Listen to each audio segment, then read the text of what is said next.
था। जय गणपति। जय बर- जय गणपति की पंडित जी, बहुत बहुत शुक्रिया, जय धन्यवाद आपका। बट जी। शायद शुक्ला जी सहमत होंगे मेरी बात से। आज आपकी गुरु जी। वंदना में और प्रार्थना में अभी वो ओज नहीं आया है। ये आपने कोई सूक्तम नहीं सुनाया है अभी तक। मतलब मैं सही बोल रहा हूँ? जी, कोई सुख तो तो सुना देना चाहिए।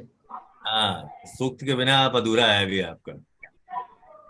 श्री सुख सुना दिए हेमंत जी। ओके सर, श्री ठीक सुख। है सर। जी। हाँ, हिरण्यवर्णाभरणी सुवर्णरश्मिया चन्द्रामृणमयी लक्ष्मी जातवेदो महावः कामावः जातवेदो लक्ष्मीमनपरामणि यस्यावृण्यं इन्द्रियं कामश्चं पुरुषाणहम् अस्य पूर्वावृतमद्यां हस्तनादप्रबोधिनी श्रियं देवी भुक्पवे सिंगमा देवी विश्रुता तां सोऽस्मितामरिण्यप्राकारां भाद्रां ज्वलन्ति रक्तां तर्पयन्तीं पद्मेशतां पद्मवर्णां ताम्यः पवे श्रियां चन्द्रां प्रवासां यशसा ज्वलन्ति श्रियं लोके देवी दुष्टाबुधानां तां पद्मिनीं शरणमहं प्रपद्ये लक्ष्मीर्वेश्यतां त्वां वृणे आदित्यवर्णे तपसो दिजातौ वनस्पतिस्तवा वृक्षोऽतिबिम्बः तस्य फलानि तपसा ददन्तु मायान्तराया शिवाया लक्ष्मीः उपैतु मां देवशकः कीर्तिश्च वरदासः प्रादुर्भूतो सरात्रेऽस्मिन् कीर्तिं सिद्धिं ददातु मे छत्रपासावलां ज्येष्ठावलक्ष्मीं नाशयाम्यहम् आभूतिं समृद्धिं च सर्वाणि नुत्ते गृहात् गन्धद्वारां पुरातर्षां नित्यपुष्टां करीक्ष्णीम् ईश्वरीं सर्वभूतानां ताम्यः पवे श्रियां मनसः काममापूतिं वाचः सत्यमशीमहि पशूनां रूपमन्नश्च महिषीः श्रियतां यशः कर्दमेन प्रजाभूता मयि सम्भव कर्दम त्र्यम्बाते मे कुले मातरं पद्ममालिनी आपः चिक्लीतवत मे गृहे यच देवी मातरं त्र्यम्बाते मे कुले आर्द्रा पुष्करिणी पुष्टिं पिङ्गलां पद्ममालिनी चन्द्रामण्डली लक्ष्मीं जातवेदो महावः आर्द्रां व्याकरणी यष्टिं सुवर्णां हेममालिनीं सूर्यावण्णमयी लक्ष्मीं जातवेदो महावः कामावः जातवेदो लक्ष्मीमनपगामिनी यस्यावनिन्द्यं प्रभूतं दामोदास्यो स्वान्विन्देयं पुरुषानहम् या श्रुतिक्रतो भूत्वा जुहुजाता जन्मन्वहम् सूक्तं भजतु च श्रीकामः सततं जपे महालक्ष्मी च विद्महे विष्णुपत्नी च धीमहि तन्नो लक्ष्मी प्रचोदयात्। ओम शांति। जय गणपति। जय गणपति।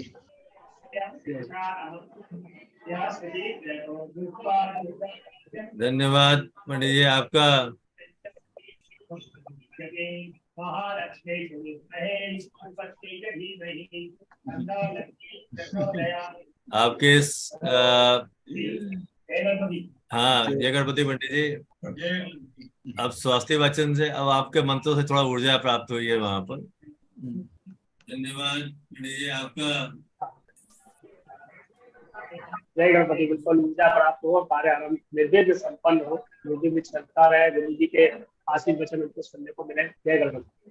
आपका एक बार फिर से सबका हार्दिक अभिनंदन, स्वागत इस कार्यक्रम में। ये नॉलेज चैप्टर के द्वारा आयोजित चौथी लेक्चर सीरीज है। पहली लेक्चर सीरीज हमने 2020 में अपने गुरुवर केदार साहब को भौतिक रूप से खोने के बाद शुरुआत की थी, और अपनी वैदिक परंपरा को निर्भर करते हुए हम लोगों का ये प्रयास रहा है कि अपने गुरुवरों के दी हुई धरोहर को हर ज्योतिष जिज्ञासु तक पहुंचा सकें। उसी मकसद के साथ इस सीरीज की शुरुआत की थी। शायद ऊपर वाले का आदेश भी हम लोगों के लिए यही था। केदार साहब का जन्मदिन 10 जून को होता है, और यह वही समय होता है जब हमारे एग्जाम के बाद सेमेस्टर का जब ब्रेक होता है, वो 1 महीने के आसपास का ब्रेक होता है। ये आदेश था कहीं ऊपर वाले का भी कि हम लोग इस कार्यक्रम को इस ब्रेक में, एग्जाम के बाद जो समय मिलता है उसका सदुपयोग करें, और जो भी चीजें पढ़ाई गई हैं उनका एक अनुभवी वक्ताओं के माध्यम से उसके मूल मंत्रों को समझने की कोशिश करें वहां पर। उसी मकसद के साथ शुरुआत की थी। दुर्भाग्यवश हमने अपने दूसरे पैटर्न को गत वर्ष भौतिक रूप से खो दिया है, जस्टिस कपूर साहब को। तब ये विचार आया था कि हम अपने पैट्रन्स की स्मृति में इस सीरीज को चालू रखें। आप सबके सहयोग से और आप सबके शुभकामनाओं से अभी तक इस सीरीज को सभी ने सराहा है, और आप सबको कहीं ना कहीं से ज्ञान प्राप्त करने के लिए माध्यम के लिए एक अच्छा साधन मिलके सामने आया है। हर वर्ष की भांति पंडित प्रवीण जी की हमको आदत सी पड़ गई है, उनके द्वारा श्लोकों के वाचन के बिना शायद कोई कार्यक्रम शुरू नहीं हो पाता। ये उनका स्नेह कह लीजिए या उनके जो अनुभव और क्षमता है, वो हम लोगों को कहीं ना कहीं ऊर्जा लेके जाते हैं। इस वर्ष के इस चौथी सीरीज की शुरुआत भी हम आज अपने गुरुवर के जन्मदिन, केदार साहब के जन्मदिन 10 जून से शुरुआत कर रहे हैं। ये सीरीज अगले 3 हफ्ते चलेगी। आज के बाद कल के लिए हमने एक ब्रेक रखा हुआ है। कल काफी लोग एग्जाम भी हैं और लोग एग्जाम के लिए तैयारी भी कर रहे होंगे। तो अगले 2 हफ्ते 17, 18 और 24 और 25, इन 4 दिनों में सीरीज चलेगी। इन 4 दिनों में 3 दिन ऑनलाइन रहेगा। अंतिम दिन 25 जून को हमने एक आप सबके लिए एक मौका रखा है कि भौतिक रूप से एक दूसरे से मिल सकें। तो वो फिजिकल प्रोग्राम होगा, उसकी रूपरेखा और कार्यक्रम आप लोगों को सूचित कर दिया जाएगा वहां में। और उस दिन केवल छात्रों के लिए ही वो कार्यक्रम, क्योंकि गुरुवर दोनों, चाहे केदार साहब हो या कपूर साहब हो, उनकी एक इच्छा थी कि छात्र ही हर कार्यक्रम में जरूर भागीदारी रखें अपनी। तो उनको एक मौका दिया जाएगा। गत वर्षों की भांति उस दिन भी हम इस वर्ष भी कोई ऐसा कार्यक्रम रखेंगे जिसमें छात्र का इन्वॉल्वमेंट बढ़े वहां पर। तो 25 तारीख के लिए आप लोगों को सूचना भी दी जाएगी और आमंत्रण भी है। ज्यादा समय न लेते हुए मैं अनुरोध करूंगा श्री के आचार्य साहब से कि इस कार्यक्रम की शुरुआत में आप अपने उद्घोषण दें। उसके बाद आज हमने केवल एक ही वक्तव्य रखा है अपने राष्ट्रीय अध्यक्ष श्री वी शुक्ला जी का, क्योंकि वो उसके बाद उनकी उपलब्धता थोड़ी सी संशय में थी, तो हमने कहा उनका ज्ञान आप तक पहुंच जाए, इसलिए हमने उनको आज ही अनुरोध किया कि आज अपने अनुभव और अपने वक्तव्य से सबको लाभान्वित करके जाएं यहाँ से। पहले चारी साहब को, फिर उसका शुक्ला सर से अनुरोध करूंगा। चारी सर, आवाज आ रही है? Are you getting my voice? Yes yes sir, आगे आवाज आती है सर। आदरणीय शुक्ला जी और अन्य गणमान्य व्यक्ति जो भी मौजूद है, आज ये एक तरफ खुशी का दिन है कि हम अपने गुरुवर के जन्मदिन के समय में एक सेमिनार रखे हैं और लगातार हम करते आए हैं। बट दुख की बात यह है कि गुरुवर दोनों आज मौजूद नहीं। फिर भी उनके स्मरण में जो भी हम उसके उद्देश्य के अनुसार, आदेश के अनुसार जो भी हम कार्यक्रम रखें वो सफल हो जाए, वो जहां भी हो वहां से हमारा आशीर्वाद दें। इसलिए आज की विषय मैंने सोचा ये बाधकाधिपति है या भाग्याधिपति। बाधका जब आप बोल रहे हैं, हर कुंडली में नियमित रूप से चर राशि के लिए एकादशेश, स्थिर राशि के लिए नवमेश और दुस्वभाव राशि के लिए सप्तमेश का नाम दिया है। बाधक भी है, बाधकाधिपति। वास्तविक रूप में क्या एक बाधक कर रहा है या किसी अन्य विषय को जोड़ के उसके बाद ये बाधक रूप में बदल जाएगा, ये देखना है। जनरली जब 11th लॉर्ड ले रहे हैं, 11th लॉर्ड एक उपचय स्थानाधिपति है या ए हाउस ऑफ ग्रोथ और लाभाधिपति फॉर चर राशि। जब चर राशि के लिए 11th लॉर्ड की बात कर रहे हैं, मेष राशि के लिए 11th लॉर्ड बना शनि, कर्क राशि के लिए 11th लॉर्ड बना शुक्र, तुला राशि के लिए 11th लॉर्ड बना सूर्य और मकर राशि के लिए 11th लॉर्ड बना मंगल। तो 1 और 10 मेष राशि हो मकर राशि हो, आपसी परिवर्तन है 11th लॉर्ड। लेकिन जब कर्क राशि के लिए लेंगे, 11th लॉर्ड शुक्र है जहां ये उच्च का होता है। सो कैसा ये अपने उच्च राशि पर बैठ के बाधकाधिपति के साथ बैठे या बाधकाधिपति कोई ऐसा काम करे जो उनके लिए बाधक बने। इसलिए ढूंढ के कुछ विषय निकाला। 2 प्रश्न। लुक, जब स्थिर राशि के लिए देखोगे, नवमेश की बात कर रहे हैं। कोई भी नवमेश राशि का नवमेश हमेशा उसका फ्रेंड है, चाहे 1, 5, 9 का स्वामी हो या 2, 6, 10 का स्वामी हो या 3, 7, 11 का स्वामी हो या 4, 8, 12 का स्वामी हो नवमेश हमेशा मित्र है। अगर है, चाहे वो मंगल का, सूर्य का या गुरु का आपसी फ्रेंडशिप है। शुक्र, बुध और शनि आपसी मित्र हैं। जब ये विषय का नव में कैसा बाधक बना है, अगर हम डुअल साइन ले लें, पिता पुत्र के समाचार है, लेकिन सेवेंथ लॉर्ड किसी भी लगन के लिए सप्तमेश हमेशा ऑपोजिट नेचर है। दैट इज जीवन का लक्ष्य है। दो प्रवृत्ति, डिफरेंट प्रवृत्ति वाले ज्वाइन करें लाइफ को संभालने के लिए। दैट्स अनदर एंगल है। लेकिन कैसा बने? जब जातक परिचारकर ने लिखा है कि बाधक तभी बनेगा जब वो अफ्लिक्टेड हो बाय हुम, करेश या मानती से, ये लिखा है। अगर है तो हमें मालूम होना चाहिए हु इज करेश एंड हु इज मानदी। मानदी का गणना आपको पता है, मानदी और गुलिक अगेन अनदर कंट्रोवर्सी है। मानदी अलग है, गुलिक अलग है, लेकिन नॉर्थ इंडिया में प्रचलित है मानदी गुलिक एक ही है। अगर है तो गुलिक मानदी अगर 3-6-11 में हो अच्छा है। 11th हाउस में मानदी का समाचार आते ही तो कुछ न कुछ डिफिकल्टी आने का संभावना है। ये सब इसलिए ये मानदी लॉर्ड बालकेश के साथ हो तब कुछ प्रॉब्लम होने का संभावना है। सो चाहे नवमेश के साथ हो in respect of fixed sign, 11th lord के साथ को इन रेस्पेक्ट ऑफ चर राशि, या सप्तमेश के साथ हो in respect of double sign. Now करेश कौन है? करेश इज 8 से संबंधित प्लैनेट, सिंपली टू से। लेकिन करेश का कुछ रूल्स एंड रेगुलेशन है। टू काउंट और टू कैलकुलेट करेश वन मस्ट गो इनटू दृष्कान। सो दृष्कान मतलब लग्न दृष्कान कौन सा है? दी 22nd दृष्कानेट लिखा हुआ है 22 में दृष्कान। 7 राशि, एक राशि में 3 दृष्कान है, 7 राशि 21 हो गया। देर वो 22वां दृष्कान should fall in the 8th भाव, अष्टम भाव का पहला। लेकिन जब अगर लग्न पहले दृष्कान में हो, अष्टमेश बनेगा दृष्कान 22nd दृष्कान है, 22वां दृष्कान। अगर लगन 10 से 20 डिग्री के बीच में हो लगन का भोगांश, then the 12th lord becomes 22nd दृष्कान, दैट इज अष्टम से पंचम। अगर वो तीसरे दृष्कान में हो, देन आप लोग जानते हैं, ये सब सिखा गया है आपको, दैट करेश become the 4th lord. That is 4-8-12 में 8-12-4 के अनुसार पहला, दूसरा, तीसरा लॉर्ड बिकम दृष्कान, लॉर्ड बिकम्स दृष्कान, राइट, फाइन। लगन से देखेंगे। देयरफॉर हमें बाधकेश कोई भी हो, बाधक स्थान में कोई भी प्लैनेट हो, अगर वो 22nd दृष्कानेट लॉर्ड के साथ हो या दृष्ट हो या उससे केंद्र में, तब उनकी दशाओं में डी संबंधित बातें की मैटर आएगा। What is D? Could be a disease, it could be A distress, it could be difficulty, और anything negativity starting with the word D will be the result of बाधका।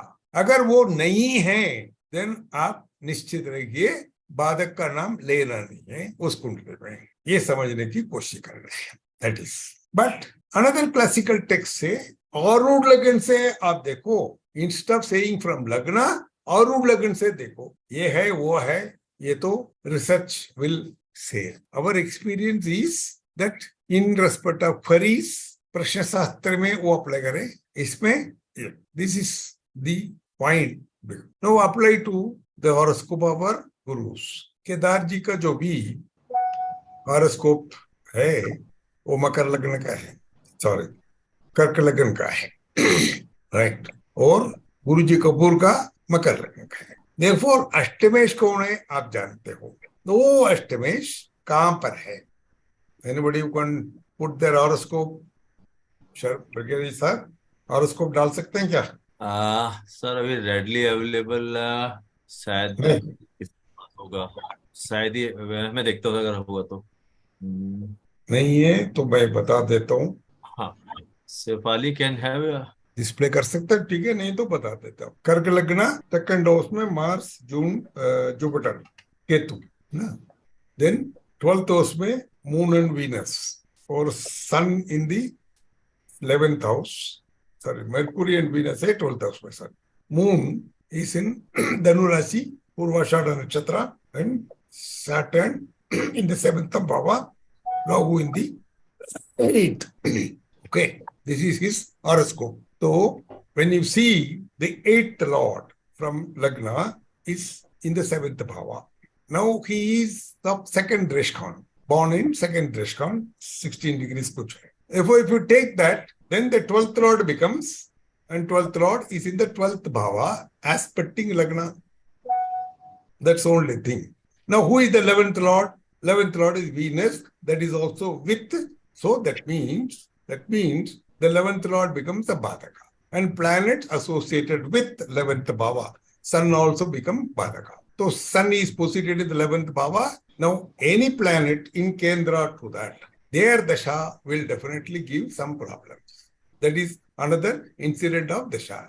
Therefore, Mercury dasha ho, Venus dasha ho, Surya dasha ho, या Mars dasha ho, या Jupiter dasha ho, will definitely give some problem. That is what Parijata says. Okay, Jatak Parijata says. So in this case, you find the 12th house contains this. One incident which I would like to quote for him is that in ancestral house पे कुछ problem था that took a lot of time for him to settle down. Ultimately, they won. The entire plan won that case because tenant problem tha that. So this is how the results come. Badaka attached with Karesh.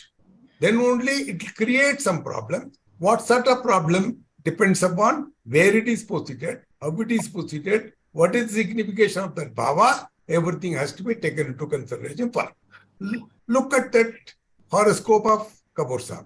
Kapoor Saab का हो गया. Okay, I have already told you about that. 10/6/33 na. So in respect of Kapoor Saab का horoscope, I have explained to you how to apply this because in a 20 minutes time that is given to me, I can explain only to this much. For remember, every bhava, if you take the ninth lord is friend for any lagna. Therefore, how can the Bhagyesh become Badaka? Unless otherwise, it has got some obstructive nature of association. That is what I was planning to explain. Okay, this is one. If you take the case of Kapoor Saab, again, Makar Lagna, okay, and Shani was in Mesha Rasi. Vrishabh Rasi में 3 planet था, Mars, Moon and Venus. All the 3 are Vargottama and Pushkar Navamsam. Take Jupiter, Mercury and Sun was in Meen Rasi, the 3rd house. Again, Sun and Jupiter was Vargottama. Mercury was debilation cancelled.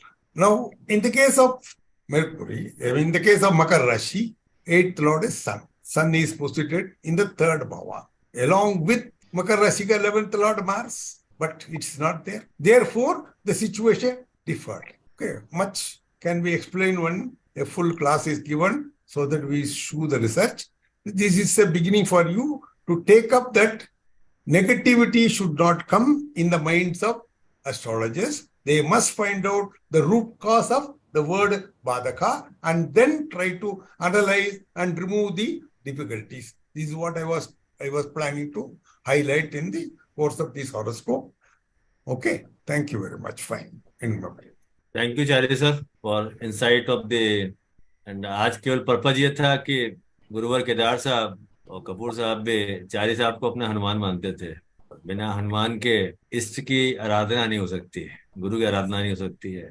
तो आज का purpose केवल ये था कि चारी साहब से आज उनके दिए हुए जो सूत्र हैं, सबसे नजदीक आप रहे हैं बहुत सालों तक, और जो चीजें आपको मालूम है और जो आपने उनसे सीखा है वो अपने आगे लोगों तक पहुंच सके. वहां पर समय व्यर्थ न करते हुए मैं अनुरोध करूंगा राष्ट्रीय अध्यक्ष श्री शुक्ला साहब से कि आज के इस कार्यक्रम के मुख्य अतिथि भी वो ही हैं और अपने जो आपके शोध, जब से सेवानिवृत्ति की है तो कुछ ज्यादा ही शोध किया है आपने, तो शोध का परिचय लोगों तक पहुंचा दे. वहाँ एक साथ ये प्रेरणा का स्रोत ही बन सकता है कि आगे आने वाले लोग भी अपना शोध करें, आगे चीजें को बढ़ाएं. इन शब्दों के साथ मैं अनुरोध करूंगा शुक्ला साहब से. और शुक्ला साहब के वक्तव्य के बाद अपने गुरुवर की श्रद्धांजलि की जो हमारे साथ में जुड़े हुए हैं सतीश शर्मा जी, दीप्ति कुमार जी, रोहित बेदी, अगर वो चाहेंगे तो अपने श्रद्धा सुमन उसके बाद हम लोग अर्पित करेंगे. पहले शुक्ला साहब का वक्तव्य होगा. Shukla sir, floor to you sir. बहुत बहुत धन्यवाद प्रदीप जी. और जब चारी जी बोल रहे थे तो मुझे बिल्कुल ठीक लगा कि उनके हनुमान तो सही में चारी जी ही थे, इसमें कोई दो राय नहीं है। और उससे मुझे लगता है कि जो राम जी ने स्वयं कहा कि तुम मम प्रिय भरत ही सम भाई, तो उन्होंने हनुमान जी को हमेशा उठा रखा। तो हनुमान जी के सम्मुख अब अपने को भरत कहूँ लक्ष्मण कहूँ छोटा ही पढ़ूंगा जो महत्व हनुमान जी का था राम के जीवन में उसके सामने। एनीवे, लेकिन अभी जब चारी जी बोल रहे थे, पहले तो मैं आपको बधाई दूंगा कि आपने ये बहुत ही सुंदर विषय का चयन किया है, अनएक्सप्लोर्ड टेक्निक्स, कि जब तक हम नई चीज नहीं सोचेंगे, ज्योतिष के क्षेत्र में हो या किसी क्षेत्र में हो, हम कुछ कर नहीं सकते। तो ये अत्यंत आवश्यक है कि हम नई से नई चीज खोजते रहें, देखते रहें, अनएक्सप्लोर्ड चीजें तो सामने लाते रहें, ये अत्यंत आवश्यक है। तो इसके लिए आप बहुत बहुत बधाई के पात्र हैं। सर आपसे 2 मिनट के लिए अनुमति चाहूंगा। जी हम लोग जब चर्चा कर रहे थे तो छात्रों का कई विचार आता है सर, और हमारे गुरुवर्ग के मतभेद भी रहे हैं बहुत सर उस पर। जी राहु केतु एक्सेस, जी बकरी ग्रह, हम्म का सर्पयोग, ये चीजें ऐसी हैं या ऐसे योगा। सर आइडिया ये था कि हम योग तो पढ़ा देते हैं बच्चों को यहाँ पर सर, छात्रों जी को, जी जी जी योग का इस्तेमाल कब और कैसे करना चाहिए ये शायद समझ में नहीं आता लोगों का। इनका इस्तेमाल फलित में क्यों किया जाना है और कब करना चाहिए, एक उद्देश्य ये था दिमाग में, तो इसलिए हमने टाइटल रखा थीम का कि जी अनएक्सप्लोर्ड टेक्निक्स ऑफ प्रेडिक्शन, बिल्कुल क्योंकि अभी ठीक तक कहा। हमको देखा नहीं वहां पर सर। और आपसे बढ़िया वक्तव्य शुरुआत नहीं हो सकती सर। चारी साहब ने आज भाग्येश को लेके उसकी शुरुआत कर दी है वहां पर, जी तो बाधाएं उन्होंने पहले काट दी है हनुमान जी ने, अब आपके ऊपर है सर, बाकी आप उन बाधाओं को कैसे और समाप्त कराना चाहेंगे। जी सॉरी फॉर इंटरवेंशन सर। नहीं नहीं, नॉट एट ऑल। तो बोले आपने चारी जी की बात कही, तो मैं चारी की बात कहूं कि हमारे मीमांसा में एक स्टेटमेंट आता है कि विपरीतम एतत्, जब भी कोई चीज आए तो देखिए इसका विपरीत क्या क्या है, विरोधी भाव कहां पर है, और उस विरोधी भाव के माध्यम से मूल तत्व को जानने का प्रयास किया जाए। तो हमारे ज्योतिष में 3 राशियां ऐसी हैं जो निर्जीव राशियां हैं, बाकी सभी में किसी न किसी प्रकार से जीवन का इनपुट है। 3 राशियां ऋषियों ने बनाई थी, अब तो हालांकि उनमें भी कुछ इनपुट डाल दिया गया है, लेकिन मूलतः वो निर्जीव राशियां हैं। पहली है कुंभ, नाम से लगता है कुंभ है, निर्जीव है। और दूसरी है धनु, टोटली निर्जीव। और तीसरी है तुला, ये भी निर्जीव है। तो हमारे ऋषियों ने मंथन करना प्रारंभ किया, ये 3 निर्जीव राशियां हैं, इनका कुछ विशेष उदाहरण होना चाहिए। और फिर विचार आया विपरीतम एतत्, ये विरोधी भाव दिखा रहे हैं। और हमारी 3 प्रकार की राशियां हैं, चर, स्थिर और द्विस्वभाव। और एक साधारण सा प्रिंसिपल है कि हमें कोई चीज अगर टाइट करनी है तो क्लॉकवाइज चलेंगे, और उसको अगर खोलना है तो एंटी क्लॉकवाइज। तो अगर आप लग्न से एंटी क्लॉकवाइज चलें और चर, स्थिर और द्विस्वभाव कंसेप्ट दिमाग में रखें, तो पहली राशि आएगी कुंभ, जो उन्होंने चर राशियों को अलॉट करी। दूसरी हमारी निर्जीव राशि आती है धनु, उन्होंने स्थिर राशि को अलॉट कर दी। और तीसरी निर्जीव राशि तुला, वो उन्होंने द्विस्वभाव राशियों को अलॉट कर दी। और इस अलॉटमेंट के बाद उन्हें फर्दर मंथन किया। कभी कोई और अवसर होगा तो इस पे और थोड़ा बोलूं, लेकिन आज चारी जी ने बहुत अद्भुत बोला, इनकी जितनी प्रशंसा की जाए कम है। बहुत ही सुंदर, बड़ी मुझे प्रसन्नता हुई कि वैसे भी चारी जी प्रारंभ से ही नई नई शोध करने में रुचि रखते रहे हैं, और वो उन्होंने काम छोड़ा नहीं है। और ये अत्यंत आवश्यक है कि हम लोग जब भी चीज को देखें, जैसे इन्होंने कहा कि अभी रिटायरमेंट के बाद, अब मुझे अवसर मिल गया रिटायरमेंट के बाद काम करने का भारतीय ज्ञान परंपरा में, और यहाँ पर मैंने देखा, और आजकल मैं ब्राह्मी, खरोष्टी और ये सरस्वती सिंधु सभ्यता की जो लिपियां हैं इनको पढ़ने का प्रयास कर रहा हूँ। और वहां मैंने एक अद्भुत चीज देखी, एक अद्भुत सिमिलरिटी है चाइनीज स्क्रिप्ट, हमारी ब्राह्मी स्क्रिप्ट और सरस्वती सिंधु सभ्यता की स्क्रिप्ट में। और इस सब सिमिलरिटी के बीच एक अद्भुत चीज आती है, हमारे ज्योतिष के ग्रहों के सिंबल। इसके पहले मैं एक बार वाराणसी से बोल रहा था, और वहाँ एक भूतपूर्व अध्यक्ष है ज्योतिष विभाग के, उनका आपका ये तो बहुत अच्छा विचार है, लेकिन ये सिंबल तो वेस्ट से आए हैं। मैंने उस समय नहीं बोला, जब कार्यक्रम समाप्त हुआ धीरे से कान में कहा, श्रीमन ये सिंबल भी हमारे हैं, ये विचार भी हमारा है। और कभी सिंधु घाटी की सभ्यता, इसकी लिपि देखिए, कभी ब्राह्मी लिपि देखिए, और उसके बाद देखेंगे कि सबके सब सिंबल उसमें उपलब्ध हैं। कभी अवसर मिलेगा तो ब्राह्मी लिपि कैसे बनी और कैसे हमारा ज्योतिष का उसमें इनपुट आया, इससे ये पता लगता है कि आज से कम 6-7 हजार वर्ष पूर्व जब ब्राह्मी लिपि प्रयोग में आती रही होगी, उस समय पर हमारे ऋषियों ने ज्योतिष पर उतना ही काम किया जितना भाषा पर काम किया। जब तक श्रुति रही ऐसे बोल बात करते थे, लेकिन जब लिपि की बात आई तो उन्होंने ज्योतिष के ये सिंबल और हमारी लिपियां दोनों को जोड़ दिया, और बड़ा ही अद्भुत संगम बना उसमें। जैसे हम कहते खा, खम, तो खा का सिंबल बनाया है, जब आप उसको देखेंगे आपको पता लगेगा किस प्रकार ये ज्योतिष को और आकाश को सही में जोड़ के दिखा रहा है। गा है गच्छ गम धातु, और किस प्रकार से गा का उन्होंने परिकल्पना की और किस प्रकार से गा जब आप हमारे नक्षत्रों में आएंगे उससे जुड़ता है। प्रायः प्रश्न उठता है कि हमारे ऋषि लोग जब ये नक्षत्रों को नामाक्षर दे रहे थे तो उन्होंने ऐसा क्यों किया कि आ ई उ ए ओ फिर वाह गया और वाह के बाद सीधे का आ गया और का में भी का की और एकदम से कु आया, कु आते जंप आ गया, के को हा ही आने से पहले कु घा अंग छा आ गया। इसका उत्तर कहीं नहीं मिलता। हमसे बार-बार पढ़ते हैं, पढ़ लेते हैं भाई कि आद्रा है, आद्रा के नाम के साथ में कु घा अंग छा लगेगा, रट लो इसको, और बेचारे छात्र रट लेते हैं, लेकिन उनको कारण नहीं पता ऐसा हुआ क्यों। लेकिन जब कभी अवसर मिलेगा और आपको मैं ब्राह्मी लिपि से दिखाऊं इसको, आप कहेंगे ये संबंध बन रहा है, इस कु के साथ में घा अंग और छा इनका संबंध बन रहा है और इस प्रकार से ये आद्रा नक्षत्र से जुड़ रहे हैं। इसी प्रकार से बात आती है हमारी हस्त की, पूषाणा ठा, ऐसे देखने में कुछ नजर नहीं आती, लेकिन एक बार ब्राह्मी लिपि के कैरेक्टर्स उठा लीजिए और आप स्पष्ट बोध हो जाएगा कि किस प्रकार से हस्त, उसकी डिफिनीशन है हमारी संस्कृत डिक्शनरी की, और किस प्रकार से हस्त का स्वरूप आकाश में, उसकी प्रॉपर्टीज, और कैसे उसके साथ में पू शब्द जुड़ा और शाणाट और ठा जुड़ा उसमें। तो ये सब ये शोध के ऐसे विषय हैं, जब लगातार आप मंथन करते रहते हैं तब आपको पता लगता है कि ये हमने चीज देखी। तो मुझे लगा जीवन का मेरा कोई सौभाग्य उदय हुआ होगा कि मुझे इस विभाग में काम करने का अवसर इस एज पे मिला। और वहां पर भी एक बार ऐसे ही मैं गांधीनगर में एक कॉन्फ्रेंस में था, हड़प्पन लिपि की बात आई, उसमें कहा किसी ने ये कभी भी डिसेफर होगी ही नहीं। मैं लौट के आया, विचार करने लगा ऐसा कैसे हो सकता है, ये कभी डिसेफर नहीं होगी, ऐसा क्यों होगा। मैंने अपने सामने बोर्ड पर ब्राह्मी के सभी लेटर्स कैरेक्टर्स लिख लिए और देखता रहा उनको, और देखते देखते लगा इसके अंदर तो सूर्य भी है, चंद्रमा भी है, शनि है, बृहस्पति है, मंगल है, बुध है, शुक्र है, पृथ्वी भी है। फिर मुझे विचार आया कि अवश्य हमारे ऋषियों ने ये लिपि, सिंधु सरस्वती की लिपि सब जुड़ी हुई है और सभी कुछ ये जो एक थ्योरी बनाई गई है कि आर्य बाहर से सरासर गलत है। इसी प्रकार से मैं कहना चाहूंगा, जब पहले मेरी मुलाकात हुई डॉक्टर रमन से, और जब डॉक्टर रमन ने मुझे प्रेरित किया गीता में काम करने के लिए, तो गीता के माध्यम से जो मैंने पाया, सबसे पहले मैंने चीज पाई कि मंगल की, बृहस्पति की, शनि की विशेष दृष्टियां क्यों हैं। हमने पढ़ा दिया था है कि मंगल की चौथी दृष्टि भी है, 8वीं भी है, 7वीं तो है ही, लेकिन क्यों, इसका उत्तर नहीं मिलता।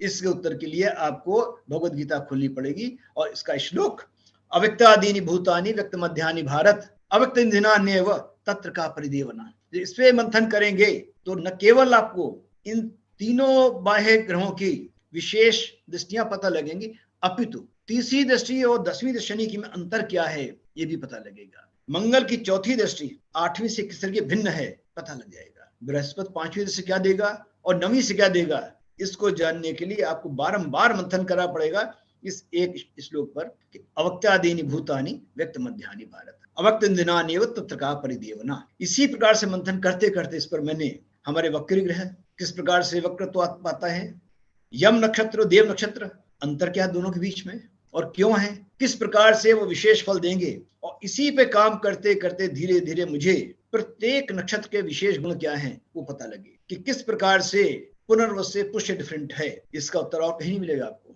पढ़ा दिया था कि पढ़ लो ऐसा है, लेकिन क्यों है इसको जानने के लिए आपको भगवत गीता का माध्यम लेना। एक बार आपने यम नक्षत्र और देव नक्षत्र समझ लिए तो धीरे धीरे करके आपको मंथन करते करते करते करते ये भी समझ में आ जाएगा। ऐसे ही जब एक बार मैं श्लोक पढ़ रहा था, मनः षष्ठानि इंद्रियाणि प्रकृति स्थान कर्षति, किस प्रकार से मन के माध्यम से आत्मा 5 ज्ञानेंद्रियों पर अधिकार रखती है, और ये 5 ज्ञानेंद्रिय जहां बात आई तो हमारे 5 के 5 प्लेनेट वो सामने आ गए जिनको वक्रत होने का गुण प्राप्त है, और इस पे कार्य करते करते करते करते बुध का, शुक्र का, शनि का, मंगल का वक्रत होने पे क्या विशेष गुण आता है और उनका वक्रत कितने प्रकार का होता है ये पता लगा। अभी हम केवल पढ़ लेते हैं कि मंगल वक्री है, लेकिन इसका वक्रत कैसा है। शनि वक्री है पढ़ लिया हमने, लेकिन क्या ये वक्रत 2023 का जो शनि वक्री है और 1978 में वक्री था एक ही है? नहीं। इसको जानने के लिए आपको यम देव नक्षत्रों पर कार्य करना पड़ेगा और तब आप जान पाएंगे। इसी प्रकार से जिन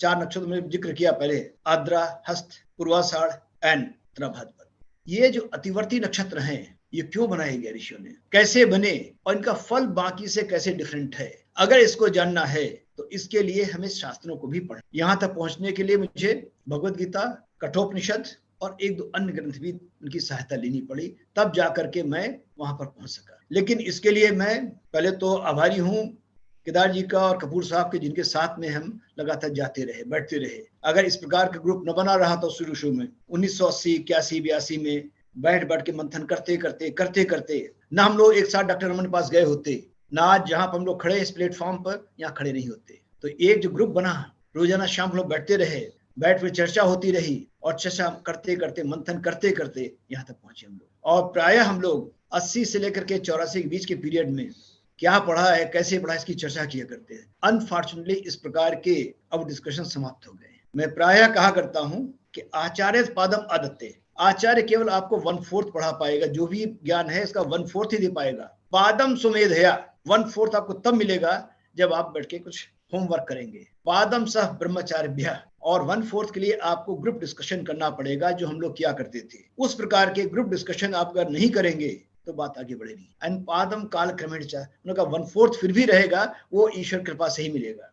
लेकिन 3/4 आप ले सकते हैं। जो आचार्य कह रहा है उसको ध्यान सुनिए और उसके बाद में कुछ होमवर्क करिए और एक ग्रुप बनाइए, अपना स्टडी ग्रुप छोटा सा, 5-6 लोग, जैसे हम लोग था, केदार जी थे, कपूर साहब थे, मैं था, शर्मा जी थे, और कभी लेट नाइट में डॉक्टर करौली भी आते थे, राव साहब के इकट्ठे हो जाते थे, चर्चा हो रही है। कई बार तो हम लोग शाम को 7 बजे बैठते थे और रात को 1 बजे चर्चा होती थी। इसके कुछ और परिणाम भी आते थे, लेकिन उनको देखते हुए एक समय मुझे जब 20 सेकंड का गैप दीजिएगा, 20 सेकंड ओनली। क्षमा चाहता हूँ, आज मेरा स्वास्थ्य थोड़ा शिथिल है, इस कारण से बीच में शायद 1-2 बार और मुझे उठना पड़े, और अगर ये मेरे 2 भाइयों का ये कार्यक्रम नहीं रहा होता, संभवतः मैं सम्मिलित भी नहीं होता है इस शिथिल स्वास्थ्य के साथ। लेकिन ये एक ऐसा कार्यक्रम है जिसमें अगर सांस चल रही है तो मुझे बैठना ही था। तो मैं इसी को बात आगे बढ़ाता कहूंगा।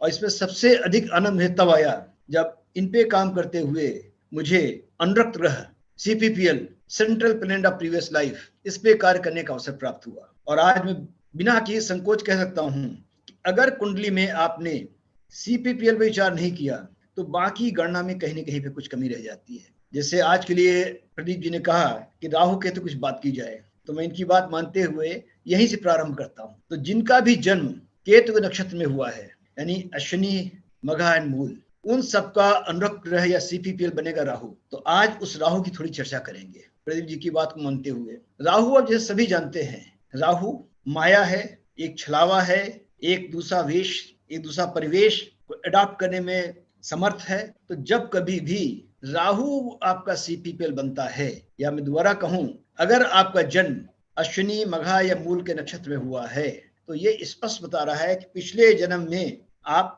कुछ विशेष अनुरक्ति में फंसे रहे, और जिसके कारण इस जीवन में irrespective of horoscope, I repeat, irrespective of आपके कुंडली, इररेस्पेक्टिव ऑफ योर लग्न, कुछ चीजें तो सामने आएंगी। ये सबसे अद्भुत चीज है कि आपका चाहे कोई भी लग्न क्यों न हो, कोई भी कुंडली में क्यों ना, लेकिन वो चीज तो आपको जीवन में भोगनी ही होगी। कुछ पॉजिटिव, कुछ निगेटिव, डिपेंड करेगा कि आपकी अनुरक्त किस प्रकार की थी।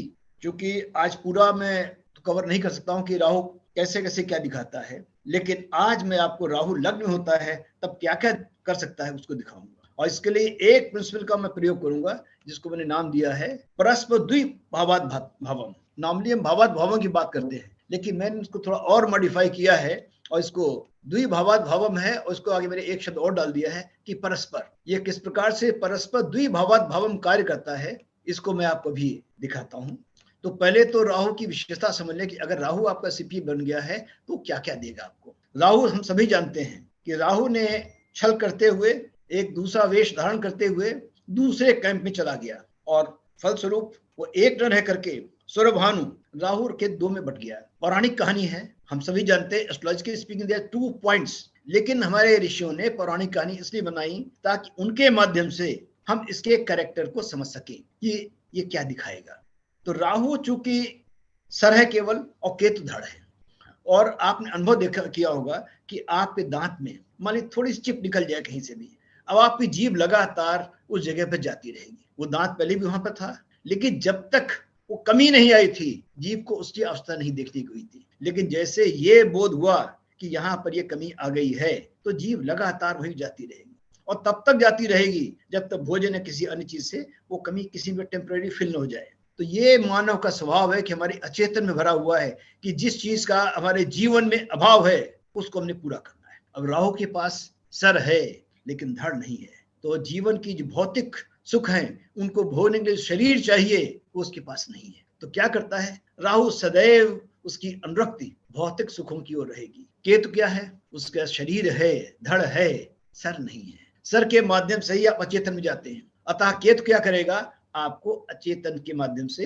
अध्यात्म से जोड़ने का प्रयास करेगा। ये एक नॉर्मल सी टेंडेंसी है दोनों ग्रहों की। अब इसको ध्यान में रखते हुए हम देखेंगे कि अगर राहु आपका CPPL है तो क्या देगा आपको और कैसे देगा। तो जैसे कि आपको मालूम है कि राहु दिखाता है आपकी अनुरक्ति।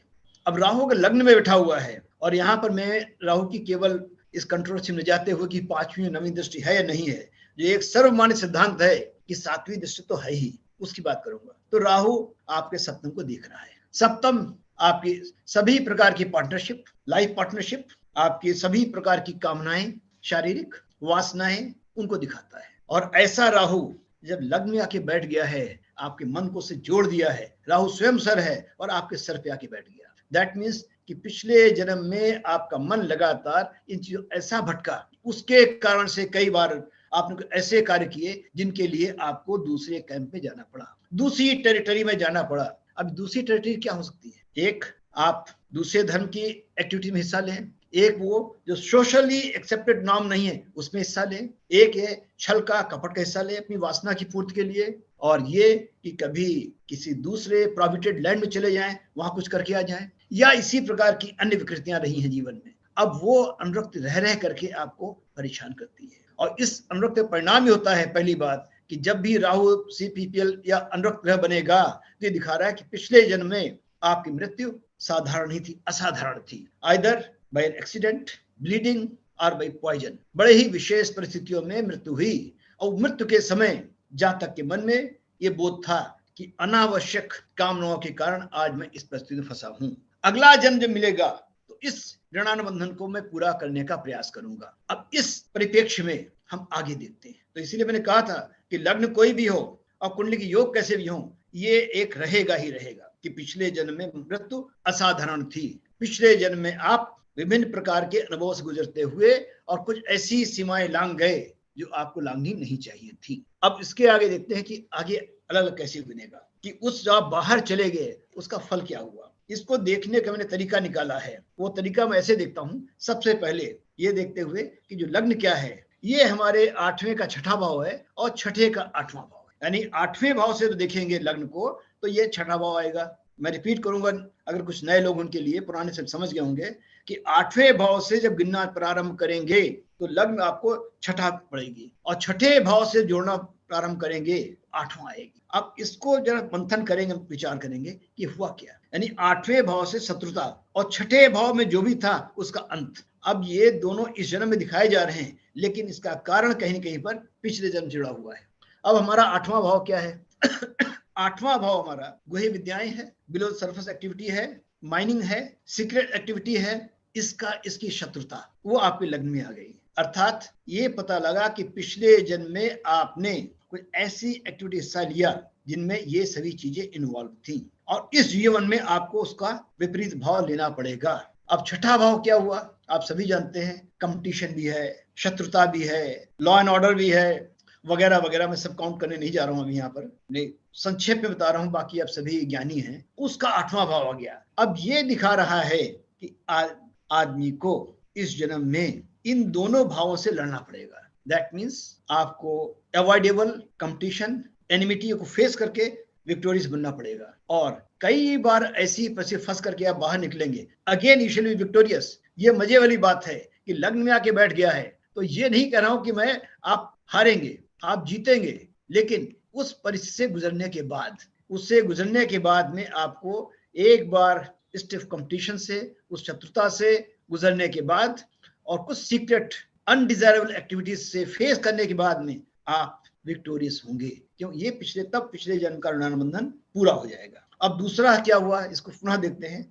ये लग्न आपकी 12वें भाव से देखेंगे तो दूसरा भाव हो गया, लेकिन दूसरे भाव का 12वां भाव हो गया। तो ये जो परस्पर संबंध बन रहा है, और इस संबंध के कारण ही मैंने इसको नाम दिया है परस्पर द्विभावात भावम, कि दो भावों को जोड़ रहा है, परस्पर जोड़ रहा है। और भावात भावम तो है ही है। पहले क्या होता था भावात भावम में, हम केवल एक ही भाव से जोड़ते थे। मुझे एकदम से विचार आया, इसमें दो भाव एक साथ जुड़ रहे हैं और दोनों ही को जब देखते हैं हम, तब फल बदल जाता है। केवल एक देखेंगे फल कुछ और होगा, अगर दोनों को जोड़ देंगे फल बदल जाएगा। तो जब इस टेक्निक को प्रयोग करेंगे, और जब भी प्रदीप जी कह रहे थे, बड़ी सुंदर बात कही उन्होंने कि राहु केतु एक्सिस, अब देखिए कितनी अद्भुत बात बन गई कि राहु केतु एक्सिस आ गई लग्न 7th की, और इसमें दूसरा भाव और 12वां एक साथ जुड़ गए कि दूसरे का 12वां है और 12वें का दूसरा है। अब देखिए इसमें क्या बात बनती है। एक तो 12वें भाव से क्या क्या मिलता है आपको, जेल भी होती है, हॉस्पिटल भी होता है, वीआईपीज भी होते हैं, फॉरेन लैंड भी हो गया, और दूसरा घर कुटुंब स्थान भी हो गया, वाणी भी हो गई आपकी,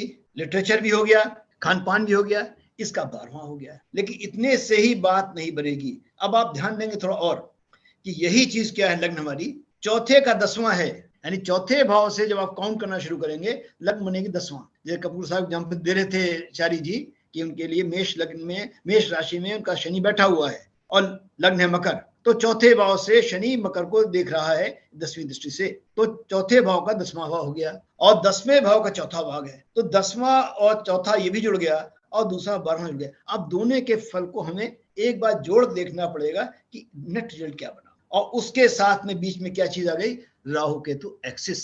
तो राहु केतु एक्सिस, दूसरा भाव 12वां भाव और चौथा भाव और 10वां भाव, इनको जोड़ करके 5 चीजों को हम रिजल्ट देखने की कोशिश करेंगे। ऐसे आदमी को क्या होता है, अपने ऐसे ऑर्गेनाइजेशन ढूंढना चाहिए जहां पर कोई चीज हाईली टेक्निकल हो रही हो, जहां पर विदेश की आई हुई चीजें बनाई जा रही हो, या इंपोर्ट की जा रही हो, या एक्सपोर्ट की जा रही हो।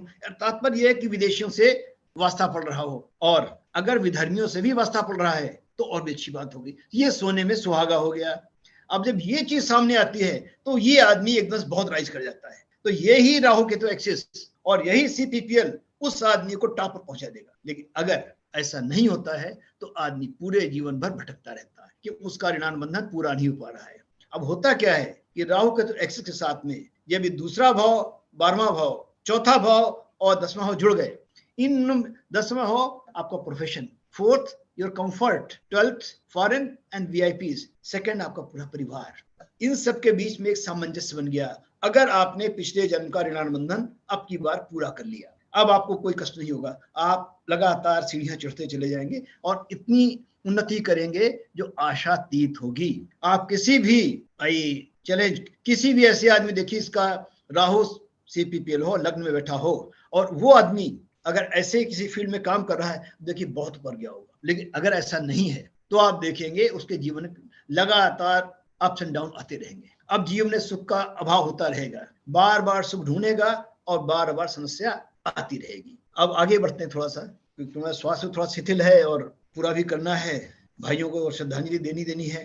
तो अगर बिजनेस भी कर रहा है, इस आदमी वाली सर्विस नहीं कर रहा, बिजनेस कर रहा है, तो फिर ऐसा एरिया ढूंढना चाहिए उसको कि जहाँ ऐसे कस्टमर्स हों जहां पर ज्यादातर उसको विधर्मियों को ही सामान देना पड़ता हो, उनसे डील करना पड़ता हो। पहला बताया हमने सर्विस वालों के लिए। लेकिन अगर वो बिजनेस कर रहा है, तो अगर उसका ऐसा बिजनेस है जहां पर टेक्निकल चीजें ही डील कर रहा है, तो ये चीज पूरी हो गई।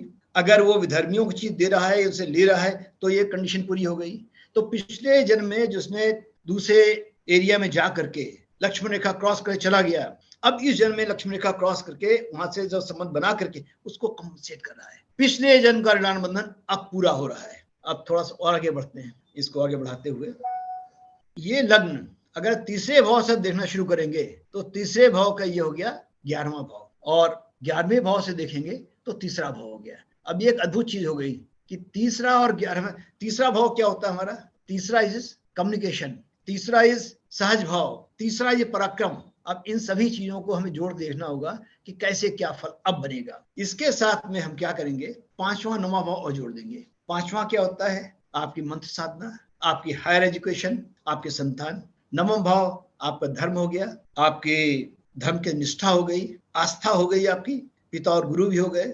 अब लेकिन 5वें भाव देखना शुरू करिए। अगर 5वें भाव से आगे बढ़ेंगे, लग्न तक जाएंगे, तो 5वें भाव से लग्न 9वां आ जाएगी। लेकिन जो 9वां से काउंट करेंगे तो पंचम हो जाएगी। तो ये पंचम और 9वां का संबंध लग्न में बन रहा है, जहां पर राहु CPPL बैठा हुआ है। पहला पॉइंट। अब दूसरा पॉइंट देखते हैं हम कि ये तीसरे से 11वां आ गया, यानी आपके कम्युनिकेशन, आपके पराक्रम, इनसे 11th में राहु बैठा हुआ CPPL। दैट मीन्स पिछले जन्म में आपने कहीं न कहीं इसका नाजायज फायदा उठाते हुए कुछ चीज हासिल कर ली।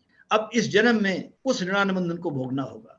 लेकिन दूसरी ओर 11th का थर्ड भी है ये, तो 11वें का तीसरा होने से और तीसरे का 11वां होने से, 5वें का 9वां और 9वें का 5वां, इन सभी चीजों को मिला करके हम एक कर देते हैं। तो पहली बात तो ये पता लग रही है कि आप पंचम से 9वां बैठे हुए हैं, तो तात्पर्य यह हुआ कि पिछले जन्म में आपने पिता के तौर पर अपनी संतान के प्रति जो कर्तव्य था उसका निर्वहन नहीं किया। क्यों नहीं किया? क्योंकि आपकी कामना 7th भाव से जुड़े हुए विषयों की ओर थी। उसके कारण कोई आपने ऐसी अलायंस बनाई जो लक्ष्मण रेखा के बाहर थी, और उसके वजह से आप इस जन्म में इनको कंपनसेट करेंगे। तो पिछले जन्म में संतान ने सफर किया कि आपकी अनुरक्ति 7th से जुड़े हुए विभिन्न सब्जेक्ट्स में, मैं एक ही बदल लीजिएगा, प्राय क्या होता है मैं कहता हूँ 7th भाव तो लोग एक ही चीज सोचते हैं, मैंने कई चीजें कही हैं, उन सभी की ऐसी अनुरक्ति थी जिसके लिए सोशल बाउंड्रीज को आपने क्रॉस कर दिया, जिसके लिए आपने जो धार्मिक लक्ष्मण रेखा थी उसको क्रॉस किया, जिसके लिए आपने जो मर्यादा थी, मान्यता थी, उसको क्रॉस कर दिया। एज ए रिजल्ट संतान ने सफर किया। और एट द सेम टाइम जो स्पाउस, यहाँ स्पाउस लेकर रहा हूं कि ये आजकल के स्त्री पुरुष बराबर हो गए हैं, पहले होता कोई कुछ और कहता, तो स्पाउस ने भी सफर किया। अब क्या करना पड़ेगा आपको? इसको कंपनसेट करना पड़ेगा। जब इसको कंपनसेट करेंगे, एक तरीका ये हो सकता है नेचर ही कंपनसेट कर दे और किसी कारण से आपको अपने स्पाउस की कंपनी उपलब्ध न हो पाए। अगर ऐसा होता है तो आप मान लीजिए कि आपको प्रकृति ने स्वयं उस ऋणानुबंधन को भोगने का अवसर दे दिया बिना कुछ किए हुए, अर्थात बिना किसी स्पेशल निगेटिविटी से गुजरे हुए उस ऋणानुबंधन से मुक्त हो गए। दूसरा क्या होता है, संतान अब आपसे दूर चली जाती है। अच्छे सेंस में होगा तो कहीं बहुत दूर पढ़ने के लिए, नौकरी के लिए चली जाएगी, और अगर बहुत योग्य नहीं हुई तो आपको दुख दे करके कुछ ले करके आपसे चली जाएगी। अब इसको कैसे भोगा जाए? मैंने कहा अगर प्रकृति ने कृपा की आपके ऊपर तो फिर तो ठीक है, आप उससे निकल गए, अब आप अपने क्षेत्र में बढ़ते चले जाएंगे। लेकिन अगर ऐसा नहीं हुआ तो फिर जीव और निर्जीव, जैसे मैं पहले कह रहा था, उनके दोनों के बीच में सामंजस्य बनता है। तो अगर जीव सुख पूरा चल रहा है तो निर्जीव जो आपका प्रोफेशन है, चाहे नौकरी हो चाहे बिजनेस हो, वो सफर करेगा। लेकिन अगर निर्जीव सुख, जीव सुख में बाधा आ रही है तो फिर निर्जीव क्षेत्र में आप बढ़ते चले जाएंगे, फिर कोई समस्या नहीं रहेगी। तो ये देखना है कि नेचर कितनी कृपा आपके ऊपर करती है कि आपको सहज कारणों से उससे मुक्त हो जाते हैं या आपको भोग भोगने ही पड़ेंगे। प्रायः देखा गया है अगर बृहस्पति कृपालु हो जाएं तो ऐसे कारण बनते हैं कि सहज कारणों से पता लगा कि आपकी पत्नी रह रही हैं त्रिवेंद्रम में और आपकी पोस्टिंग हुई जम्मू कश्मीर में, उनसे बहुत दूर कभी कर जाना हो रहा है। अब ये डिस्टेंस क्रिएट हो गया। पुत्र आपके योग्य निकला, पहले हॉस्टल में पढ़ता रहा और उसके बाद चला गया कहीं ऑस्ट्रेलिया, यूएसए कहीं चला गया नौकरी करने के लिए, अब उससे डिस्टेंस हो गया। अब जो पिछले जन्म में आपने इनको अभाव दिया था, ये इन्होंने अभाव दे करके नेचर के माध्यम से कंपनसेट करा दिया। इन हालातों में जो निर्जीव चीज है, आपका प्रोफेशन है, उसमें आप तरक्की करते चले जाएंगे उसमें कोई समस्या नहीं आएगी। और अगर ये सुख पूरा आ रहा है तो फिर कहीं न कहीं से आपके निर्जीव सुख में बाधा आना शुरू हो जाएगी। भाई kindly give me another break for 20 seconds only. क्षमा चाहता हूँ, थोड़ा स्वास्थ्य शिथिल होने के कारण मुझे बार बार ब्रेक लेना पड़ रहा है, लेकिन मजबूरी है, कोई चॉइस नहीं इसमें। तो दूसरी विशेषता क्या होती है राहु में कि ये जो कुछ होता है सडन होता है जीवन में, और इतना अचानक होता है कि मन सोचता रहता है ये हुआ कैसे। तो उन हालातों में अगर आप अपनी इस अनुरक्ति के बारे में पहले से ही जानते हैं और पहले से ही उसके लिए आप मेंटली रेडी हैं तो समस्या नहीं आती। और अगर ऐसा नहीं है फिर समस्या आती है कि आप सोचते रहते हैं हुआ कैसे ये।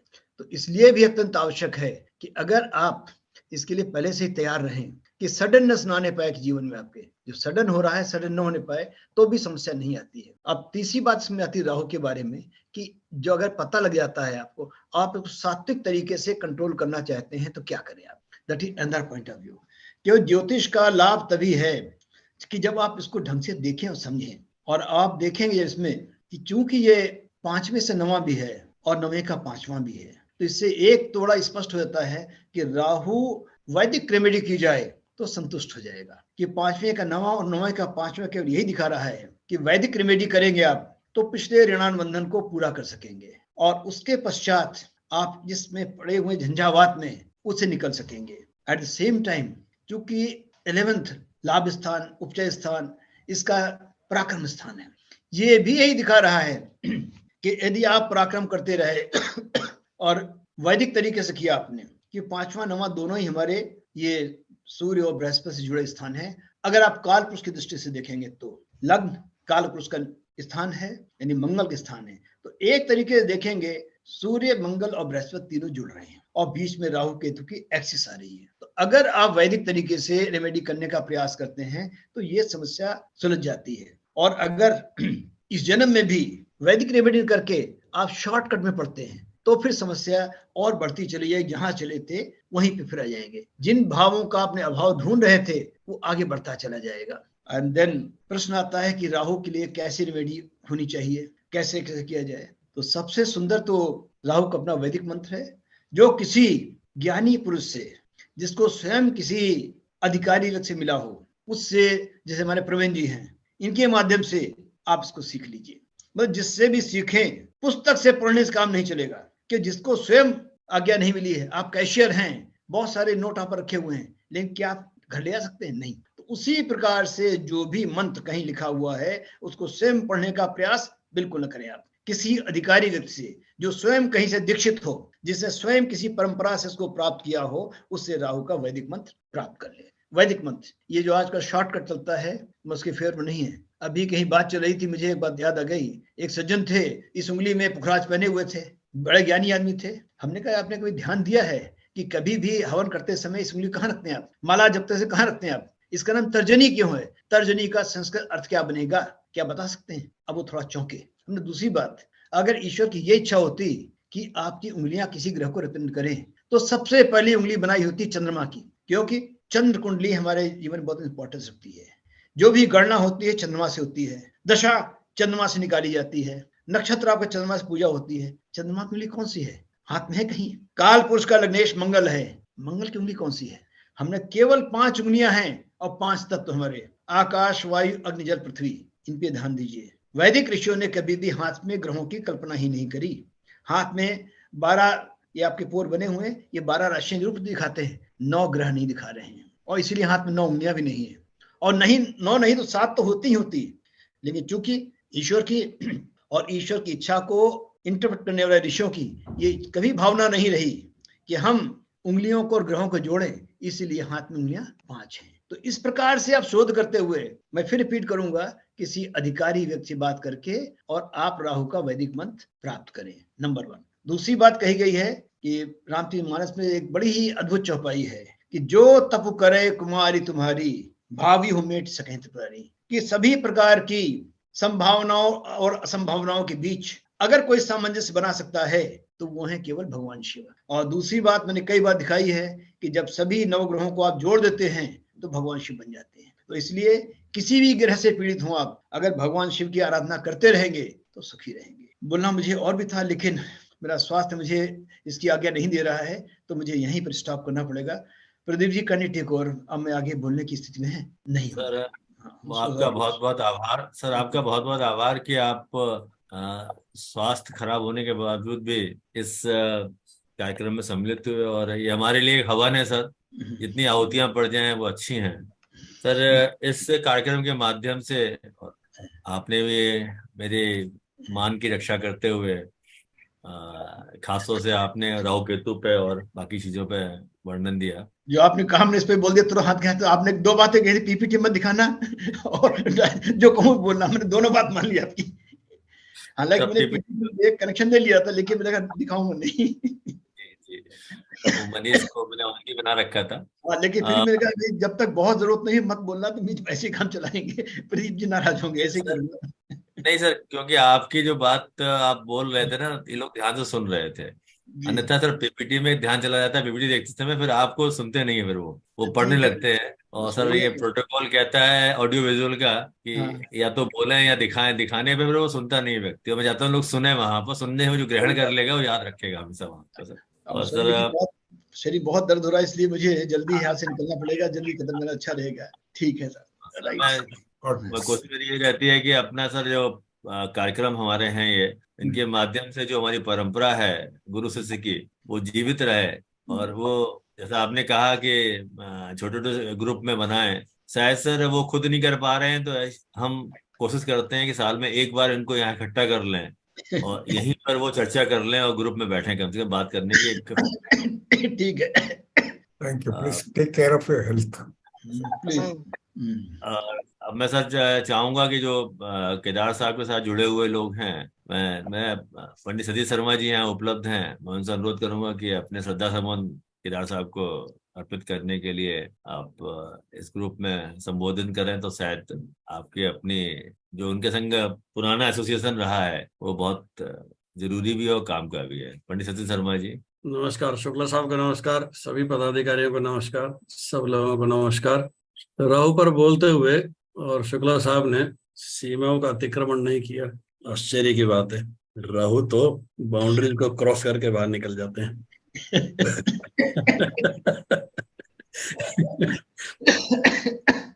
कंट्रोल कर लिया राहु का आपने। मैं लॉर्ड कर्जन रोड पर सबसे पहले जब के एन राव साहब और केदार जी साहब और शुक्ला साहब पूरी टीम के साथ जब पहली बार मिला तो मेरे को घोर आश्चर्य हुआ कि देश में इतनी बड़ी गतिविधि देश की राजधानी में कर्नाटक प्लेस के पास पार्लियामेंट के पास हो रही है।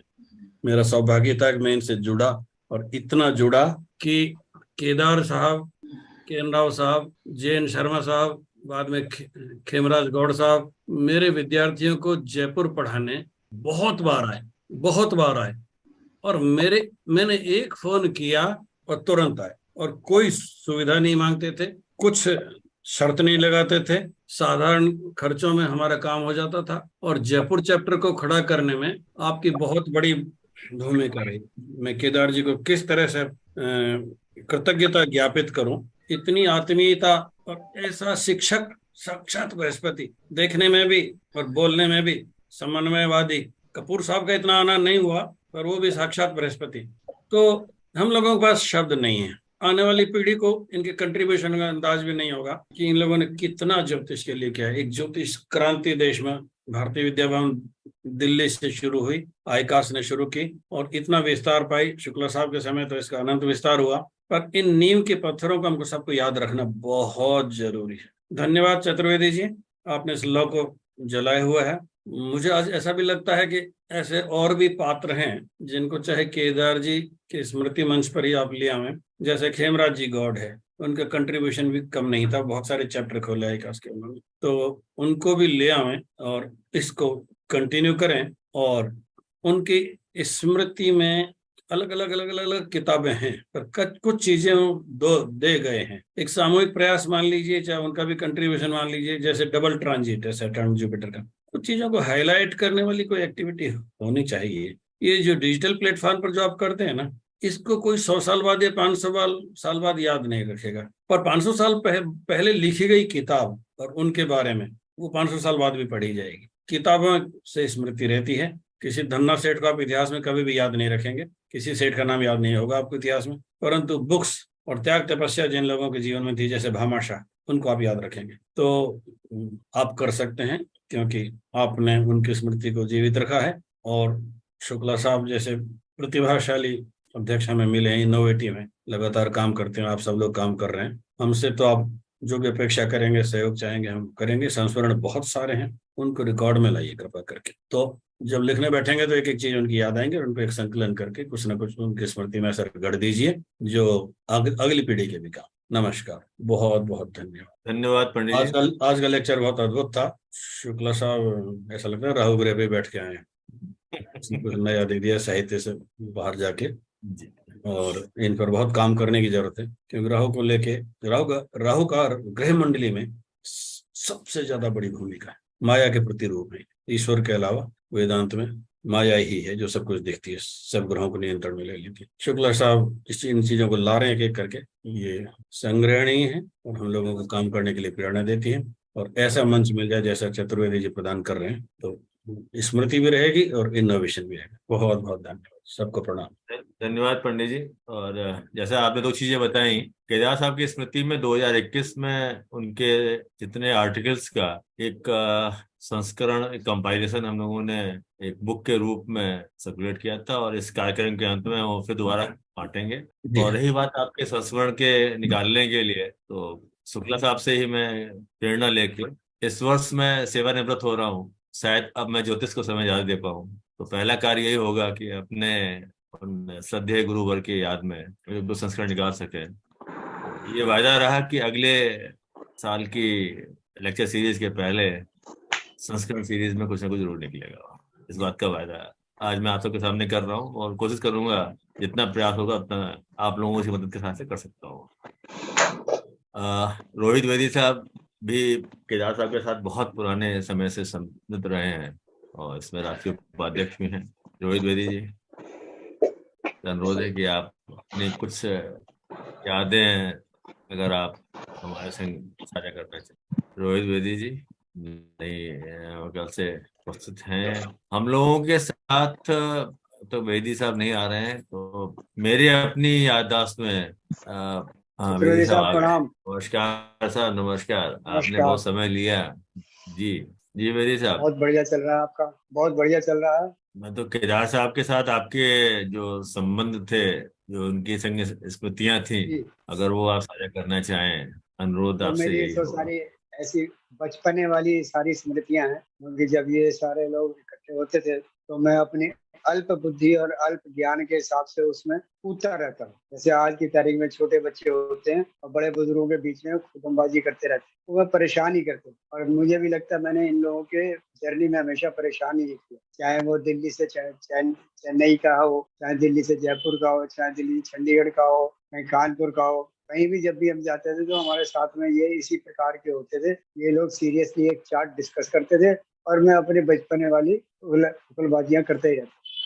लेकिन फिर भी जो केदार जी का एक स्टाइल रहा है जीवन में, जो हमने राव साहब के साथ बैठ करके, उनकी क्लास में बैठ करके, और इवन नोएडा में भी कई दफा मुझे मौका मिला कि उनके लेक्चर सुनने को आया मैं, वो हमने उस स्टाइल ही भूल गए या छोड़ ही दिया, कुछ चलता ही उसको। केदार जी ने आज तक कभी भी किसी भी चार्ट के ऊपर बोर्ड पे लगाया हो और वो सीधा जंप करके कहीं किसी दशा में कूद गए हो, या किसी नक्षत्र पे जंप ओवर कर गए हो, या किसी भाव पे जंप ओवर कर गए हो, मैंने ऐसा कभी नहीं देखा। उन्होंने जब भी शुरू किया है विश्लेषण करना तो जन्म लगन की कुंडली लगन से ही स्टार्ट किया। वहां पे बैठी हुई राशि, उसमें राशि के गुण धर्म तर्क, उनके क्या प्रभाव पड़ेंगे, क्योंकि लगन जातक ही स्वयं है। और केदार जी के एक भी स्टाइल याद आता है मेरे को, ये 12 के 12 भाव तुम्हारे टैक्स डिपार्टमेंट है गवर्नमेंट के, उसमें से एक लगन है जो सेंट्रल गवर्नमेंट है। ये जो 11 भाव बाकी बचे हैं, वो जो टैक्स हमारे इकट्ठा करते हैं वो जाके किसे देंगे, वो लगन को ही देंगे। और लगन कौन है, वो जातक स्वयं है। अर्थात वो जातक को, लगन में बैठी राशि को, उस राशि के गुण धर्म को, वहां बैठे हुए उसके मकान मालिक को, वहां बैठे हुए कोई और गृह किराएदारों को, उन सबको बहुत ज्यादा इंपॉर्टेंस देते थे। हमारी आजकल तो प्रैक्टिस में ही नहीं है। आया क्लाइंट, आया, देखा जन्म पति देगी, हाँ भाई सवाल क्या, फिर उसका संतान से, संतति से, पति से, व्यापार से लिया, वो भाव उठाया, उसे सीधा उसके ऊपर चले गए। हम ये कुछ नहीं देखना चाहते कि उसमें इतनी मेहनत करें कि वो रिजल्ट कैसे देगा। एक चम्मच नमक है, क्या वो पानी, नींबू और दूध इन सब के साथ एक ही जैसा व्यवहार करेगा? नहीं करेगा। एक चम्मच नींबू में, पानी में नींबू डाल दें और तब उसमें नमक डालिए, तो वो नमकीन शिकंजी ही बन जाएगी। लेकिन यदि वही नींबू दूध के गिलास में डाल दें तो वो दूध फट जाएगा। नमक उस दूध के गिलास में डाल देगा, वो दूध फट जाएगा। तो ये दो प्रकार की प्रवृत्तियां एक तरह चल रही हैं, एक सहधर्मीय प्रवृत्ति है, एक विरुद्ध धर्मीय प्रवृत्ति है। और एक प्रकार से उनके सहधर्मी और विरुद्ध धर्मी का जो विचार जो केदार जी ने पढ़ाने के समय, वो आज भी दिमाग में रजिस्टर्ड है। ऐसा नहीं है कि वो भूल गया हो। तो ये जो एग्जाम्पल दिया गया है, वो उस तरीके से एग्जाम्पल हम देकर के यदि स्टूडेंट को समझाएंगे तो मुझे लगता है कि हम केदार जी के द्वारा दी गई ज्ञान का उपयोग कर रहे हैं आगे भी। लेकिन अगर वो किताब में देख करके पढ़ाना है और तो क्लास को किसी स्टूडेंट ने हाईजैक कर लिया है, वो अपनी ही कुंडली को डिस्कस करेगा, फिर आपका सब्जेक्ट तो छूट जाएगा। तो इस प्रकार से बहुत सारा काम हो रहा है, क्योंकि ऑनलाइन है, वो आप आई टू आई कांटेक्ट में होता नहीं है। आप फिजिकल कांटेक्ट में होते नहीं, आपको नहीं पता चलता वो आप कर क्या रहे हैं। तो वहां पे बैठे हुए अपने घर के काम भी देख रहे हैं, लोगों से बात भी कर रहे हैं, आपसे भी बात कर रहे हैं। तो जो एक आई टू आई कांटेक्ट वाली बात है, वो गुरु शिष्य परंपरा वाली जो बात है, वो ऑनलाइन हम मिसिंग कर रहे हैं। एनीवेज, मेरा कहने का तात्पर्य ये था कि यदि आज भी टीचर केदार जी का अनुसरण करने की प्रयास करें और लगन की उपयोगिता, लगन की विशेषता, उसकी इम्पोर्टेंस उसी प्रकार से प्रकट करें तो बहुत ज्यादा अच्छा होगा। धन्यवाद। धन्यवाद रोहित जी, आपने अपने अनुभव साझा किए हैं और आपने पहले शुरुआत में कहा था कि मैंने बच्चे की तरह बहुत तंग किया है। तो आप दाढ़ी बाल सफेद हो गए होंगे, अब दिल अभी भी बचपन का है, बच्चे का है आपका। और अभी कर सकते हो आप सबको। धन्यवाद आपका। धन्यवाद। बाकी तो केदार साहब के अगर याद में कहा जाए तो शायद कोई ऐसा चैप्टर ना बचा हो आईकाफ के जहाँ पे उन्होंने अपने कोई भी योगदान ना दिया हो। पर यहाँ 2 चैप्टर ऐसे हैं जो उनके अंतिम समय में काफी स्नेह प्रिय रहे हैं, नोएडा और ग्वालियर, जिसमें उन्होंने ग्वालियर को चालू करने के लिए बहुत मदद भी की थी। और उस उम्र में जहाँ पर लोग जाना नहीं चाहते बाहर, वो जाके हमेशा क्लासेस में हमेशा तैयार थे जाने के लिए। तो प्रवीण जी अगर उपलब्ध हैं तो उनसे अनुरोध करूंगा कि अगर आपने प्रार्थना की थी पहले, अब आपने श्रद्धा सुमन अर्पित करने के लिए अगर कुछ कहना चाहते हैं, पंडित प्रवीण जी अगर उपलब्ध हैं अभी। यहाँ से निकल गया प्रवीण जी। नोडा चैप्टर सौभाग्यशाली है। केदार साहब के वैसे तो ज्योतिष परिवार में बहुत बड़ी संख्या में अनुयायी हैं और उनका बायोलॉजिकल परिवार में ज्योतिष की पताका चलाने वाला कोई भी सामने नहीं था। और उनके जाने के बाद उनकी बेटी नीरू जी ने ज्योतिष सीखा है और वो अभी भी ज्योतिष के रूप में नोएडा चैप्टर के साथ जुड़ी हुई हैं। ये हमारा सौभाग्य है कि केदार साहब के स्वरूप में उनकी बेटी हमारे साथ हैं और वो रहेंगी भी। किन्हीं कारणों से वो उपस्थित तो है बट अभी बोलने में सक्षम नहीं है, उनको हम बाद में सुनेंगे। कार्यक्रम के अंत में अनुरोध करूंगा विगड़ शर्मा जी से, जो इसमें वर्तमान में नोएडा चैप्टर के चेयरमैन भी हैं, तो अपने सदा सुमन गुरु जी के लिए चैप्टर के रूप में तरफ से प्रेषित करें। विगड़ Sharma ji.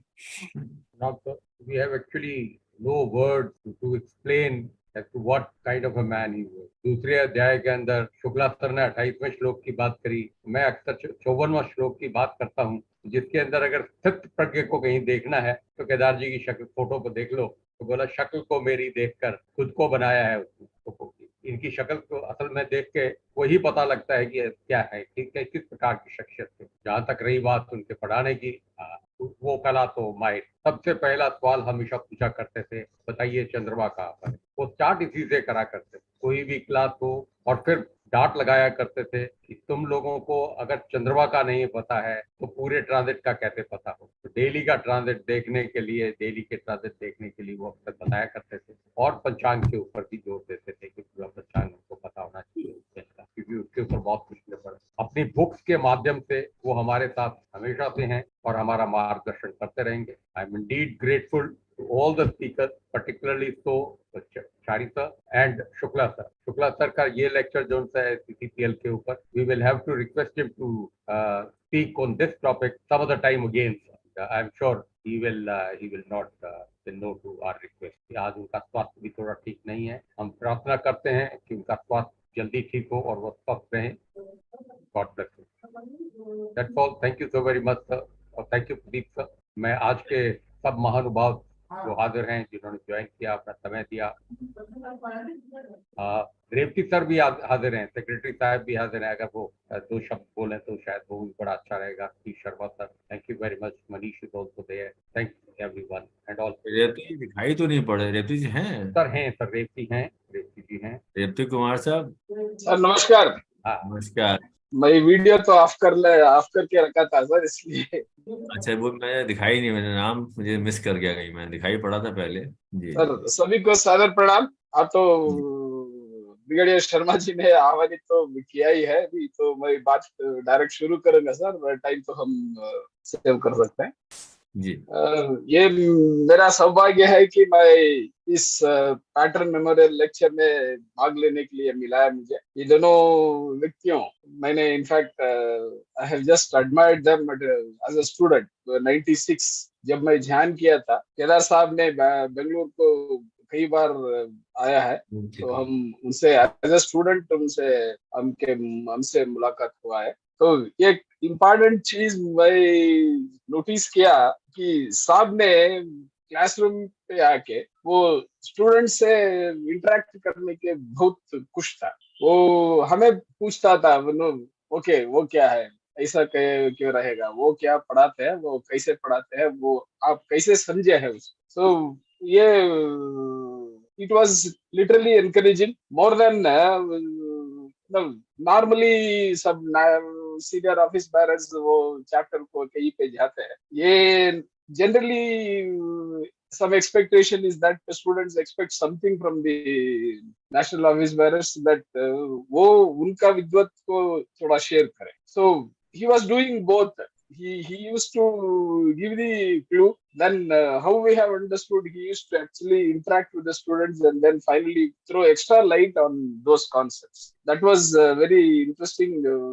I have always admired him. And Kapoor Saab, I mean, even when I became chapter chairman in Bangalore chapter 1 in 2015 or 16, Kedar Saab has visited Bangalore chapter, and I think it is 14, I think. Sir has visited along with our Vasan sir.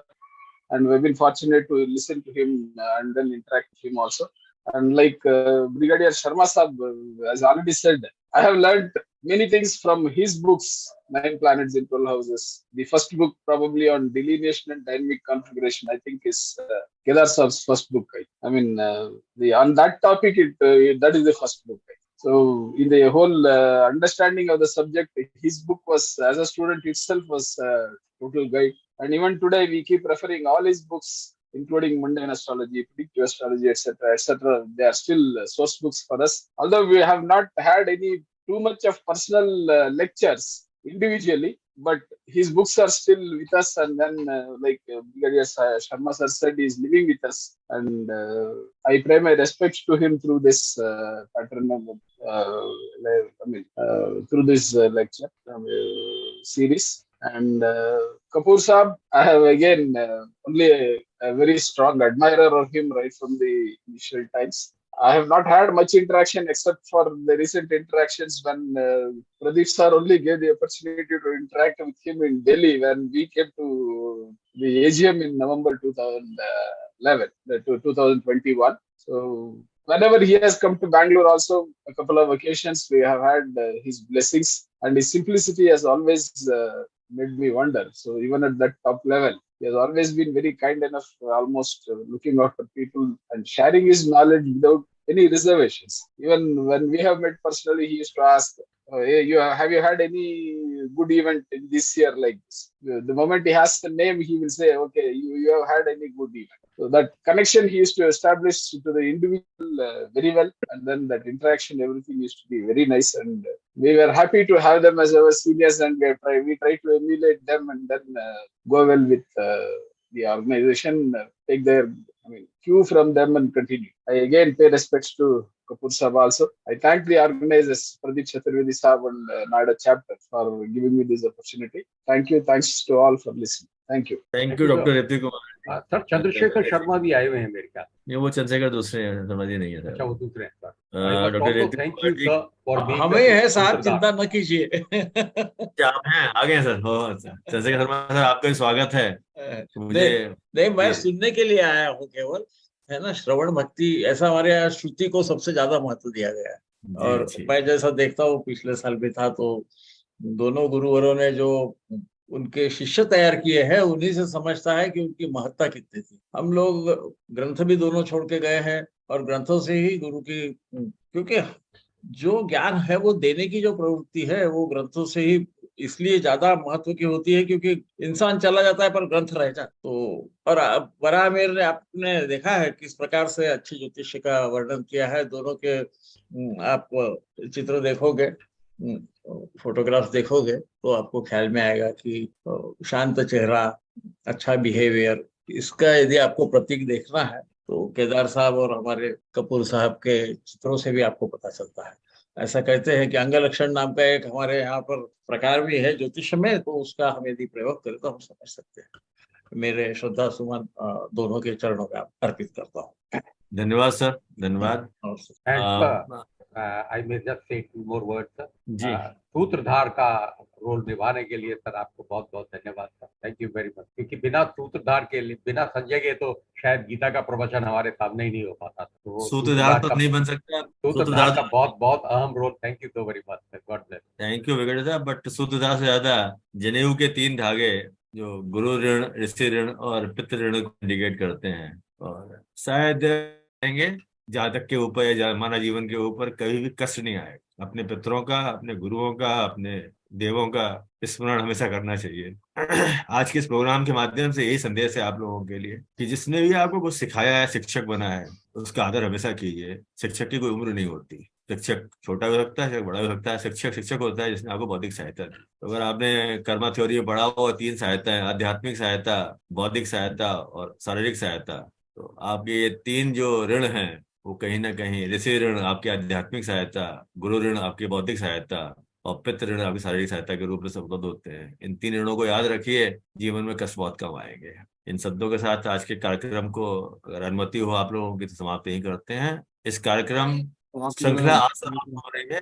अगले आने वाले दिनों में, अगले week में इसका संस्कार, next week से शनिवार से 17, 18 और 24 4 दिन और कार्यक्रम रहेंगे वहां पर, जहाँ पर हम इसकी कार्यक्रम रूपरेखा बहुत जल्दी आप लोगों को सूचित कर दी जाएगी। और उम्मीद करते हैं कि आप अपने ज्ञानार्जन करने के लिए आपको बहुत कुछ मिलेगा यहाँ। अगर आपकी अनुमति हो सतीश शर्मा साहब, चारी साहब, आज कार्यक्रम ही समाप्त किया जाए। शुक्ला साहब निकल चुके हैं, चंद्रिका साहब, आप सब लोगों को बहुत बहुत धन्यवाद। All the best. Thank you, sir. Thank you all. Thank you, sir. All the best to all of you. Thank you so much, sir. Okay. Right then. Bye. Thank you, sir. We are calling that. Yeah.